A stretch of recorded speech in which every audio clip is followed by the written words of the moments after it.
Paramashivoham.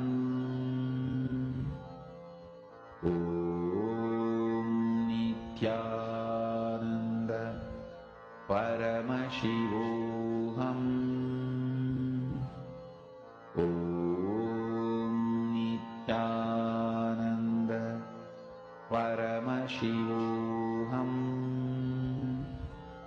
Om Nithyananda Paramashivoham.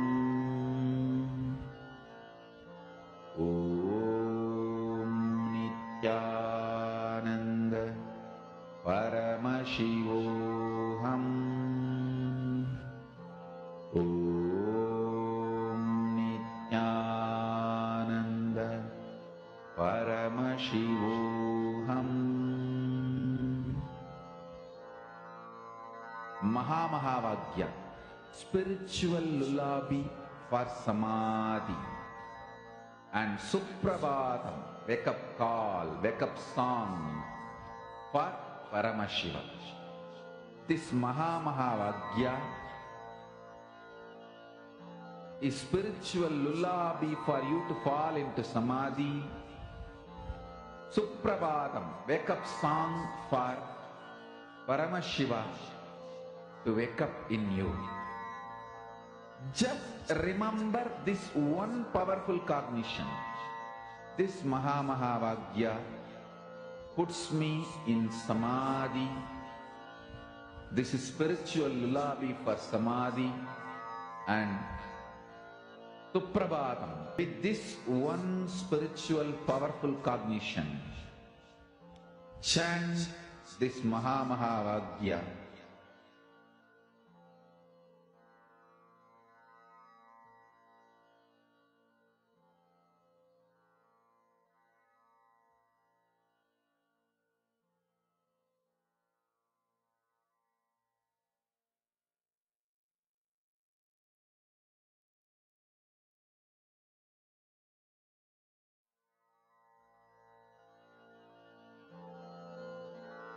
Mahamahavagya, spiritual lullaby for samadhi, and Suprabhatam, wake up call, wake up song for Paramashiva, for Paramashiva to manifest.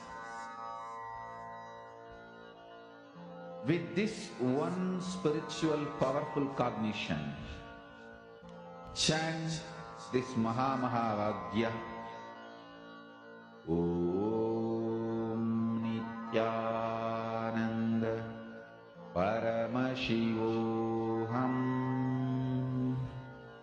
Om Nithyananda Paramashivoham.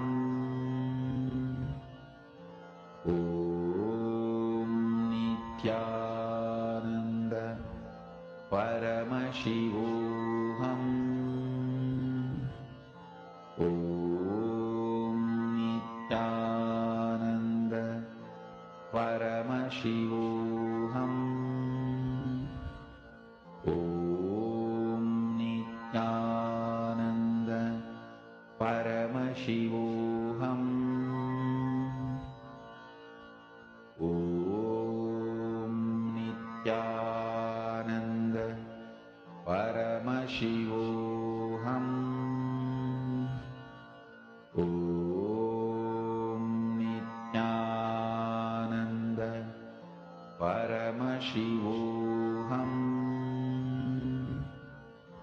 Om Nithyananda Paramashivoham. Om Nithyananda Paramashivoham. Om Nithyananda Paramashivoham. Om Nithyananda Paramashivoham. Om Nithyananda Paramashivoham.